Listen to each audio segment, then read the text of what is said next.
Bonjour à tous et ravi de vous retrouver pour ce nouveau numéro de votre magazine Éco-Débat. Ces dernières semaines, la sécurité a fait l'objet de toutes les attentions au niveau de la CEDEAO. Le cas des 46 soldats ivoiriens retenus à Bamako. À cela, il fallait ajouter les récents coups d'État qui ont secoué la sous-région, mais aussi l'expansion du terrorisme aux frontières des États. Alors, beaucoup se posent la question de la capacité des armées africaines à assurer la sécurité des populations et des régimes en place. Depuis les indépendances, quelle politique de développement des armées nationales, quel financement pour disposer d'armées aptes à relever les défis sécuritaires actuels, les renseignements, les équipements, la formation des hommes. On en parle dans ce numéro spécial. Merci encore de votre fidélité. Et ici avec nous en studio, Monsieur Serge Patrick de Souza, consultant politique. Merci d'être avec nous. C'est un plaisir toujours partagé, M. Soumoro. Et avec nous en studio, Monsieur Touré Namidja, vous êtes écrivain spécialiste des questions militaires. Merci d'être avec nous. C'est moi qui vous remercie. Alors, messieurs, d'entrée de jeu, quel constat on peut faire ou bien quel petit tour d'horizon vous faites au niveau de la sécurité en Afrique? Alors, déjà, il faut dire qu'au niveau de la sécurité en Afrique, il y a une montée ces dernières années du terrorisme. Donc, ce n'est plus seulement au niveau de la région des lacs, ce n'est plus au niveau de la côte de l'Afrique, mais il y a une montée en puissance des groupes terroristes, surtout au niveau de l'Afrique subsaharienne.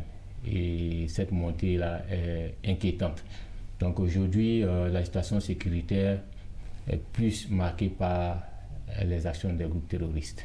Des actions des groupes terroristes, mais on a constaté aussi ces coups d'État récents en Guinée, au Mali, au Burkina Faso. Oui, qu'est-ce qui explique en tout cas cette montée, cette fébrilité dans cette zone? Je me dis que les questions de coups d'État à l'intérieur des États est moins une question de fébrilité sécuritaire que lorsque les États sont attaqués à partir de forces qui viennent de l'extérieur des frontières. C'est deux choses vraiment à pouvoir distinguer. Vous voyez, la plupart des coups d'État viennent du fait que un groupe de personnes, un groupe de citoyens mécontents de la gouvernance essaie d'exprimer d'une manière ou d'une autre par les armes. On a connu ça en Côte d'Ivoire en 1999. Et je pense que depuis 1960 jusqu'à aujourd'hui, l'Afrique de l'Ouest, les États de l'Afrique de l'Ouest, vraiment chaque année vivent au moins un coup d'État dans un État. Et c'est surtout les citoyens qui manifestent ce genre de mécontentement-là. C'est des choses à condamner, mais cela vient poser le problème de la qualité de la gestion du pouvoir public. Ça aussi, c'est une question à mettre en avant. Maintenant, les questions sécuritaires à l'intérieur des frontières, lorsqu'on veut parler de la montée en puissance du terrorisme, tout ça, est fonction de la capacité des États à se constituer en puissance, pas économique, mais en puissance militaire, par la mobilisation des financements qu'on apporte dans ce secteur de défense-là. À ce niveau-là, ça pose deux problèmes. Le problème de la volonté de pouvoir être une puissance militaire et le problème de la mobilisation des ressources économiques à pouvoir financer là-bas. Mais il y a quelque chose par derrière qui n'est pas toujours expliqué par les populations, c'est le fait que la plupart des pays qui constituent de fortes puissances militaires, ce sont des pays concurrents. Donc ces pays concurrents-là sont la plupart la France, la Russie, c'est des pays qui ont la capacité d'aller au-delà de leurs frontières pour pouvoir imposer une certaine forme de leadership dans d'autres États. Voilà. Alors, mais même avant d'arriver là, on a vu que récemment, lors d'une rencontre des chefs d'État de la CEDEAO, il a été évoqué le fait de mettre en place une force d'intervention, en tout cas, pour lutter contre le terrorisme, mais aussi prévenir les coups d'État. Est-ce que selon vous, ce n'est pas un désaveu déjà des autorités pour dire que les armées en place ne peuvent pas aller face contre le terrorisme et donc il faut créer une nouvelle forme, une nouvelle armée? Alors, ce n'est pas que les armées sont peut-être en incapacité de faire face au terrorisme, pas forcément. C'est vrai que c'est une des raisons. Mais je pense que le terrorisme ne peut pas, la guerre contre le terrorisme ne peut pas se gagner seul. Il faut une mutualisation des forces. Et c'est important. On l'a vu même au nord du Mali, l'opération Barkhane, il y a eu Takuba et autres. C'est toute la communauté européenne qui s'est mobilisée parce que c'est énormément d'argent, énormément de logistique, énormément de ressources humaines à lutte contre les terroristes. Donc, dans sa forme holistique, il est important que les États africains puissent mutualiser leurs forces parce que c'est ensemble qu'on gagne la lutte contre le terrorisme, parce qu'il faut une lutte holistique, il faut prendre la lutte contre le terrorisme dans sa forme holistique. Donc, évidemment, ressources humaines, logistique, moyens financiers, un seul État ne peut pas mobiliser tout ça. Donc, c'est une décision salutaire de se mettre ensemble. Et puis, contre les coups d'État, bon, on verra ce que ça va donner contre les coups d'État, surtout que parfois, les coups d'État sont salués par les populations elles-mêmes. Voilà, donc, on verra ce que ça va donner. Mais pour l'heure, moi, je pense que le problème le plus important aujourd'hui, c'est la lutte contre le terrorisme. Parce que même aujourd'hui, au Mali, au Burkina, en Guinée, les coups d'État ont été plus ou moins approuvés à cause de la montée en puissance du terrorisme. Les populations ne se sentent plus en sécurité. Et quand elles ne se sentent plus en sécurité, elles ont le droit de demander des comptes à l'autorité. Alors, mais justement, des populations qui ne se sentent plus en sécurité, on a vu ces armées qui sont nées, en tout cas dans le courant des indépendances des années 1960. Qu'est-ce qui explique aujourd'hui que 50 ans, 60 ans, 70 ans, je dis n'importe quoi après, il n'y ait pas cette sécurité? Pourquoi est-ce que les armées n'ont pas suivi le développement de nos États? Il faut qu'on comprenne bien ce qu'on entend par sécurité. Est-ce que c'est une sécurité qui emmène le citoyen lambda à se dire que je suis dans un espace étatique où mes biens sont protégés par les forces réglementaires et que le vol, le braquage, tout et tout, je ne crains rien? Ou la sécurité dont on parle, c'est le fait d'avoir la capacité de pouvoir gonfler ses muscles au point où, comme la Corée du Nord, on montre à l'extérieur que nous sommes aussi une puissance. Voici le débat. Et ça, c'est un débat purement géopolitique. Il y a deux choses. Il y a ce qu'on appelle le soft power. Là, on parle de diplomatie. Ce sont des États qui décident d'aller se positionner sur l'échiquier international par la diplomatie et consorts. Et le hard power, c'est le fait de pouvoir avoir la capacité d'aider un État à se défendre. Mais à partir de cet instant-là, c'est de prendre le domaine sécuritaire comme une priorité. Je vous donne un exemple terre à terre. Je compare deux budgets. En Côte d'Ivoire, par exemple, le budget 2023 pour la défense est évalué à 413 milliards.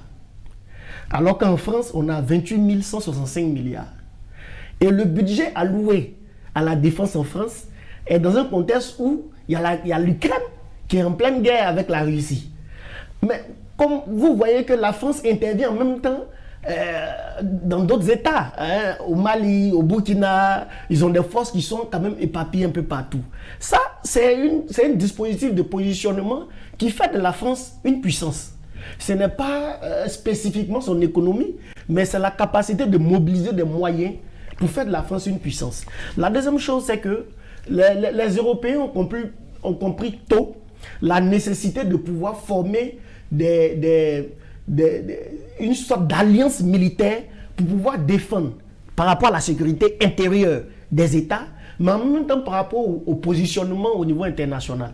Voilà, on a vu l'OTAN qui est née un peu plus tôt, qui aujourd'hui est une force de protection des États d'Europe, notamment la France, l'Angleterre, tout cela, et par derrière, en même temps que la France bénéficie de la protection de l'OTAN, la France a la capacité de mobiliser ses ressources pour aller dominer d'autres États par son positionnement. Alors justement, moi, il y a deux questions qui me viennent pendant votre intervention. Vous avez fait la comparaison entre le budget de la défense de la France et le budget de la défense de la Côte d'Ivoire.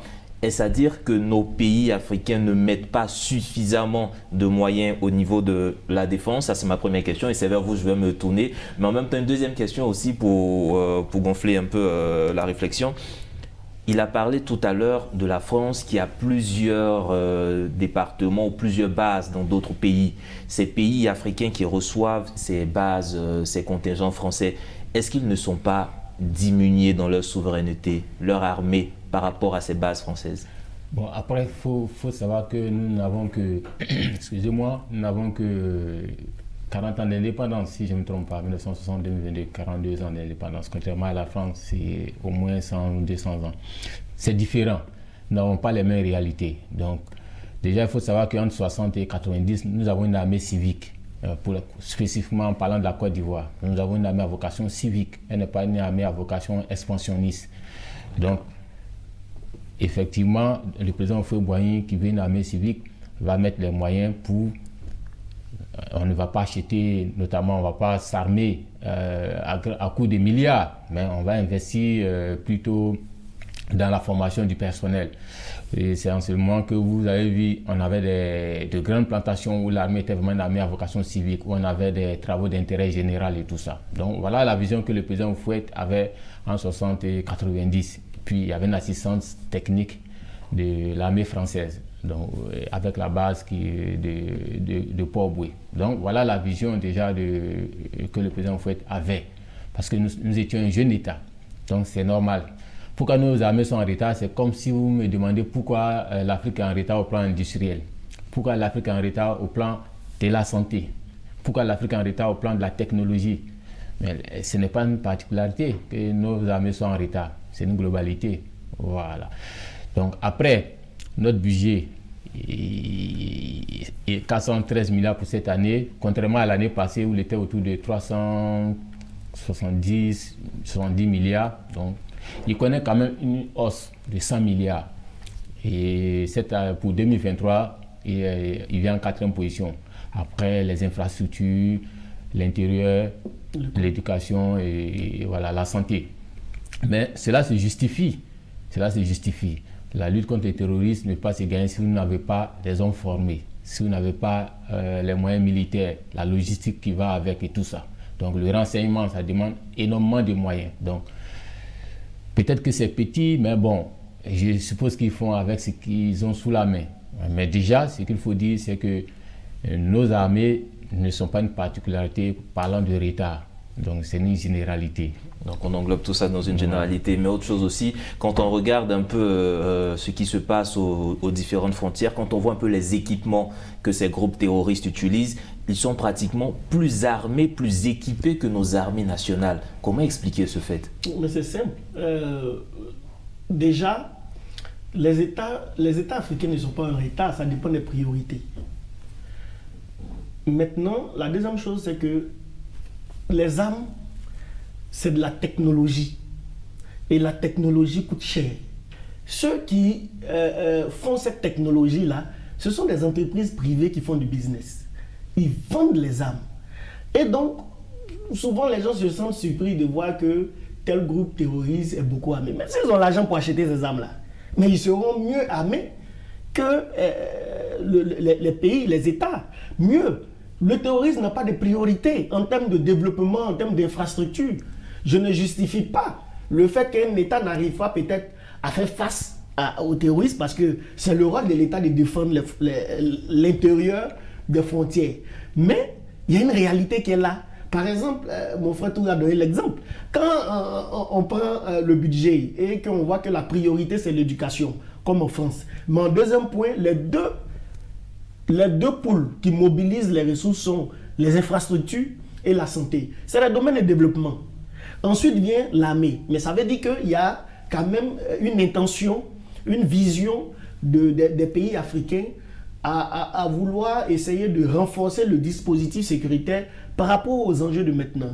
Mais ce qui justifie en priorité le fait que des groupes terroristes donnent l'impression qu'ils soient mieux armés parce qu'ils n'ont pas d'avion, hein, c'est vrai, ils n'ont pas d'avion, c'est qu'il y a deux choses. Il y a la technique qui est utilisée sur le terrain pour combattre, et puis il y a le matériel. Le matériel est vendu par des réseaux de trafiquants d'armes. Et ceux-là, ils font du business. Si le terroriste arrive à mobiliser, à avoir un partenaire par exemple, je prends le cas du Congo, où on lutte le sous-sol congolais avec le colbat. Et puis on s'est dit que le groupe terroriste a la capacité d'acquérir une zone où il y a un certain nombre de ressources là-bas qui peut permettre à cette entreprise de connaître certaines expansions, mais ils vont donner ce qu'il faut à ce groupe-là pour que ce groupe-là puisse tenir tête à l'armée régulière. Donc c'est un peu l'une des raisons qui vient justifier que la question du terrorisme, c'est surtout une question de réseaux mafieux, de réseaux de politique ou géopolitique qui consiste à pouvoir manipuler un certain nombre d'individus pour pouvoir avoir la même mise dans certaines zones économiques pour des activités individuelles. Alors, si vous le permettez, j'ajouterais que, sinon pour répondre à votre question, les groupes terroristes ne sont pas forcément mieux armés que nos armées, si je peux me permettre. Simplement parce que le terrorisme, ce n'est pas une guerre conventionnelle, c'est une guerre asymétrique. Et puis, il faut savoir que, surtout au nord du Sahara, avec la chute du guide libyen Kadhafi, il y a eu une intrusion de groupes armés avec différents types d'armes. Donc, c'est ce qui justifie un peu la montée en puissance des groupes terroristes au nord du Mali. Mais sinon, en dehors de ça, on ne peut pas dire qu'ils sont mieux armés que nos forces armées. Seulement, le terrorisme, c'est une guerre asymétrique, ce n'est pas une guerre conventionnelle. Donc, c'est là la difficulté. Et voilà pourquoi, très souvent, nos armées ont des difficultés. Et d'ailleurs, c'est pour cette raison que de plus en plus, les armées africaines se modernisent. On parle plus d'unités d'élite. On a vu avec les forces spéciales. Justement, c'est l'un de leurs rôles, ça, les forces spéciales. Donc, on parle d'unités d'élite, on parle de l'IGN, voilà, on parle de la brigade de recherche et d'intervention, voilà, des unités d'élite qui sont formées spécialement contre ce genre de guerre. Alors, mais rassurez-moi quand même que sur le continent, il y a de bons exemples. On a quand même des pays qui arrivent à se développer ou à fabriquer eux-mêmes leurs armes. On a quand même des armées assez puissantes sur le continent. Alors, donc, pourquoi pas ce partage? Vous parlez de mutualisation. Pourquoi pas ce partage? C'est une question d'intérêt et d'histoire. Il y a le contexte historique qui joue beaucoup dans le choix des partenaires que certains États africains font. Vous savez, l'Afrique de l'Ouest, la plupart des pays francophones sont liés par l'histoire à cause d'un colon.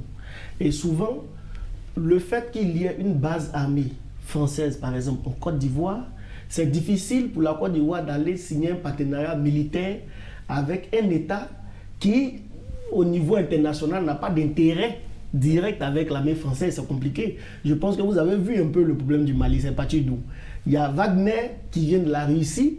La France a refusé que le Mali se rapproche de la Russie. Moi, je ne veux pas rentrer dans le débat de Wagner, mais par derrière, c'est un conflit d'intérêt, de positionnement. Et en Ukraine, le discours qui était mis en avant au débat, c'était quoi? C'est une question de zone d'influence. Et donc, quand nous sommes dans la zone d'influence d'un État qui est puissant, on n'a plus les mains libres pour choisir avec qui nous allons collaborer. Sinon, effectivement, on a parlé de l'armée angolaise en Afrique ici. On sait ce que représente l'armée angolaise par son expérience, surtout pour la guerre, pas forcément parce que l'armée angolaise a la technologie pour les grands armes, mais par son expérience pour la guerre. L'armée nigériane, c'est la première puissance dans notre zone au niveau de l'Afrique. Et le Nigeria a la capacité quand même de se fabriquer des armes. Il y a des pays aussi, qui par l'expérience arrivent quand même à se défendre. Mais je vais dire que derrière cela, le choix de se mutualiser pose problème pour des questions historiques, pour des questions de géopolitique. L'ECO, par exemple, c'est l'un des exemples les plus éloquents. On veut lancer l'ECO, mais quelle caractéristique, quelle dimension on va donner à l'ECO? La nouvelle monnaie ECO. La nouvelle monnaie ECO. Voilà, la nouvelle monnaie ECO. On va remplacer le franc CFA. On veut créer la nouvelle monnaie ECO où le Nigeria, le Ghana, tout cela vont intégrer. Mais quand ils intègrent, quelles sont les conditions de fonctionnement de cette monnaie-là? Vous voyez que ça posait un problème de géopolitique. Parce que, d'un point de vue historique, la France n'a pas été colonisatrice du Nigeria. Le Nigeria n'a pas les mêmes intérêts, n'a pas les mêmes orientations stratégiques et politiques de la Côte d'Ivoire. Donc, les manières de concevoir les questions sur un certain nombre de points divergent. Voilà l'une des raisons. Oui, vous partagez son point de vue. Oui, en plus de l'aspect géopolitique dont tu as parlé de Souza tout à l'heure, qui est un aspect très important parce que la France est un allié historique, je l'ai dit tout à l'heure, depuis 1960. La France était dans un rôle d'assistance technique auprès de nos armées, donc dans la formation, dans l'encadrement, même dans l'achat de fournitures militaires et tout ça. Donc c'est un allié historique, technique à la fois. Mais au-delà de ça, ce qu'il faut comprendre, c'est que la diversité aujourd'hui est une réalité. Il n'y a pas que la France qui est le partenaire unique au plan militaire. Et nos soldats sont formés au Maroc, les forces spéciales ont été formées au Maroc. On a acheté des drones avec la Turquie. Voilà. Il y a Israël qui intervient au niveau du renseignement. Donc il y a une diversité au plan militaire. Mais après, c'est le lien historique, le poids du lien historique avec la France. Et ça compte énormément. Aussi, il faut ajouter que concernant tout à l'heure, vous avez parlé de... la monnaie non, pas de la monnaie. Vous avez parlé tout à l'heure du Nigeria qui fabriquait des armes. Merci. Oui, c'est vrai, le Nigeria fabrique des armes. Mais bon, après, est-ce que ces armes-là sont mieux adaptées à nos réalités africaines? Quelle est la capacité de ces armes? Quelle est leur durée de vie? Quel est le coût? Il y a tous ces aspects-là qui comptent. Voilà, parce qu'après, il faut acheter, mais il faut pouvoir acheter du matériel qui vous sied, qui peut vraiment vous aider. Voilà. Et puis aujourd'hui, la priorité de nos États, c'est quoi? La priorité de nos États aujourd'hui, c'est quoi? L'éducation. Il a dit en tête, vous avez d'abord les infrastructures pour le budget 2023, les infrastructures, l'éducation, la santé, la sécurité. Voilà. Donc après, chaque État juge en fonction de ses priorités. Et je pense qu'aujourd'hui, l'éducation, la santé, les infrastructures, aujourd'hui, reste une priorité. Alors, messieurs, si on devait regarder vers l'avenir, qu'est-ce qu'il faut aujourd'hui pour nos États, pour nous permettre d'avoir des armées fortes pour répondre aux exigences, aux défis de demain? Vous voyez, lorsqu'on vit l'instant présent et qu'on est beaucoup, harcelé par les événements, mais la dynamique du moment, on a l'impression qu'on est en retard parce que on voit celui-là qui est à tel niveau, pourquoi nous ne sommes pas à ce niveau, mais il y a une histoire. C'est toute une étape. Et je pense que l'Afrique évolue, mais évolue selon son temps. Voilà. Moi, j'ai bon espoir pour l'Afrique. Regardez un peu, on parlait des tirailleurs sénégalais. Aujourd'hui, on ne pourra pas parler des tirailleurs sénégalais parce qu'il y a des soldats d'élite. Il y a des soldats sénégalais qui sont vraiment spécialisés dans certains domaines stratégiques, tactiques. Et donc aujourd'hui, je me dis que l'Afrique évolue, mais en fonction de son temps. Maintenant, il y a des pesanteurs extérieurs, historiques, géopolitiques qui font que nous sommes dans un monde de concurrence, nous sommes dans un monde d'intérêt. Aucun État n'est tellement altruiste pour venir aider un État à être plus puissant que lui. Ça n'existe pas. Il faut qu'on soit réaliste. Et donc, il appartient à nos États d'avoir des hommes, des dirigeants de vision qui vont orienter objectivement nos différents États de sorte à ce qu'on puisse se positionner aussi dans le débat international. Chaque pays oriente ses priorités par rapport à la situation que ce pays-là vit et par rapport à... Nous, on n'a pas ce problème du Nord que le Mali vit aujourd'hui. Donc, si nous devons orienter nos budgets, si nous devons orienter nos investissements, ça ne sera pas pareil comme pour le Mali. Voilà, donc en fonction de nos réalités, on oriente nos besoins, mais je vais dire qu'il y a bon espoir et toutes les universités qui sont créées, les écoles de guerre, tout cela, je pense que ce n'est pas pour rien. Voilà, donc c'est ce que je voulais dire. Oui, je pense qu'il ne faut pas désespérer de nos armées. On a des armées qui s'en sortent bien. Au Sénégal, par exemple, l'armée, si je vais la noter, je lui donnerai 8 sur 10.